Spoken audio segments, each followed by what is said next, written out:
कर्नाटक अगर भारतीय जनता पार्टी के लिए दक्षिण का दरवाजा है और यहीं से आगे का रास्ता निकलेगा तो पूरी ताकत झोंकते हुए भारतीय जनता पार्टी के शीर्षस्थ नेता दिख रहे हैं, जिसमें प्रधानमंत्री नरेंद्र मोदी से लेकर देश के गृह मंत्री अमित शाह, जिनके साथ आज दिन भर हमने कर्नाटक में लगभग 500 किलोमीटर की दूरी पर अलग अलग जगहों पर रोड शो इनके साथ देखा है। लेकिन परीक्षार्थी एग्जाम के लिए आता है तो कई बार उसको ये भय सताता है कि कैसी परफॉर्मेंस रहेगी, तो वो बजरंग बली को याद करता है। क्या बीजेपी बजरंग बली के सहारे इस बार चुनावी मैदान में आखिरी वक्त में ये मान रही है कि आप ऐसी ताकत झोंक रहे हैं कि बजरंग बली नैया पार लगा देंगे? देखिए अंजना जी, यहां उल्टा हुआ है। हमने याद नहीं किया है, कांग्रेस ने याद किया है। आप मुझे एक बात बताइए, अगर कांग्रेस अपने घोषणा पत्र में बजरंग बली को अपमानित करने वाली ये बात न रखती तो क्या मुद्दा होता? उन्होंने तुष्टीकरण कर वोट कंसोलिडेशन के लिए ये प्रयास किया, मगर जब कंसोलिडेशन के लिए कोई एक प्रयास करता है तो कंसोलिडेशन एक और का नहीं होता है। शायद कांग्रेस वालों के गणित में नहीं रहा, अब इनके हाथ में बात नहीं रही। लेकिन आपने भी तो मुस्लिम आरक्षण एन वक्त पर सर चुनावों के पहले कहा कि हम इसको खत्म करेंगे। देखिए, मुस्लिम आरक्षण पर भारतीय जनता पार्टी, वो कह रहे 6% देंगे। पहले एक बात सुनिए ना, हाँ। मुस्लिम आरक्षण पर भारतीय जनता पार्टी का स्टैंड बहुत स्पष्ट है, आज से नहीं दशकों से है। इसमें हमारा छुपा हुआ स्टैंड ही नहीं है। इस देश के संविधान के हिसाब से धर्म के आधार पर आरक्षण हो ही नहीं सकता, और ये भारतीय जनता पार्टी का स्टैंड नहीं है, संविधान का स्पिरिट। वो गलत था, ये बात ठीक है कि हमें इसको रद्द करने में थोड़ी देरी हो गई, परंतु हमारा स्टैंड कोई आज का नहीं है।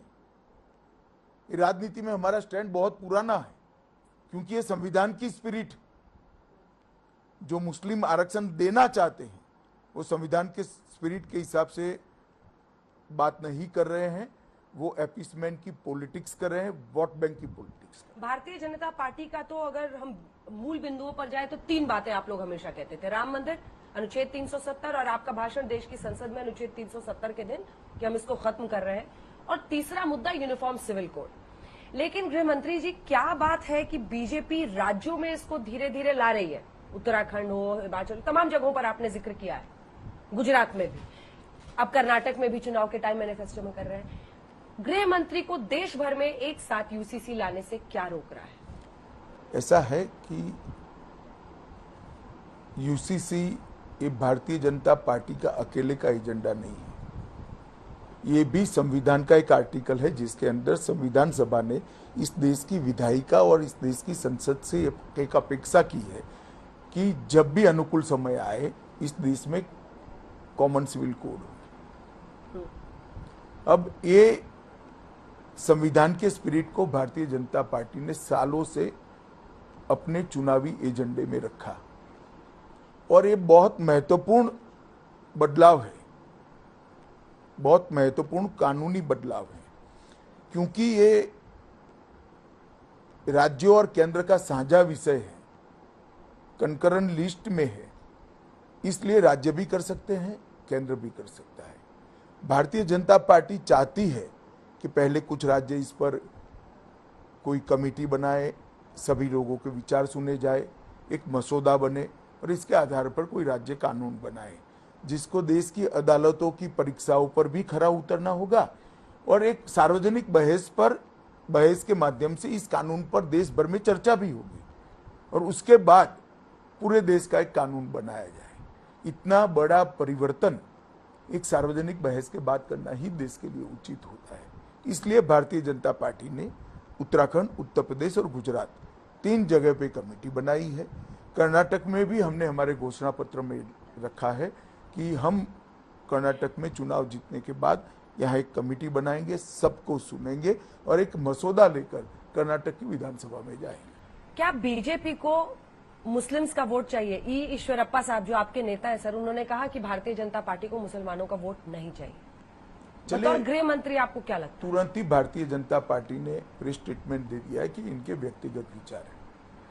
अब आते हैं सोनिया गांधी के उस मुद्दे पर सर, जो कि देश में काफी बड़ा हो रहा है। बीजेपी और प्रधानमंत्री ने भी उस पर बोला है। जो उन्होंने सार्वभौमिकता सॉवरेनिटी का इशू कर्नाटक का उठाया है, यहाँ पर कन्नड़ आइडेंटिटी को लेकर, मराठी आइडेंटिटी को लेकर, कई जगहों पर आप भी जिन इलाकों से गए हैं, बेलगावी में भी है, बीजेपी इसको बड़ा इशू बना रही है क्या? वो जो उन्होंने सॉवरेनिटी की बात कही ये है, बीजेपी का इश्यू नहीं है, देश का इश्यू है, देश की संसद का इश्यू है। देश की सार्वभौमिकता के अंदर हमारे संविधान को इतने खूबसूरत तरीके से बनाया गया है कि सब राज्यों की आइडेंटिटी को सुरक्षित करने की प्रोविजन है।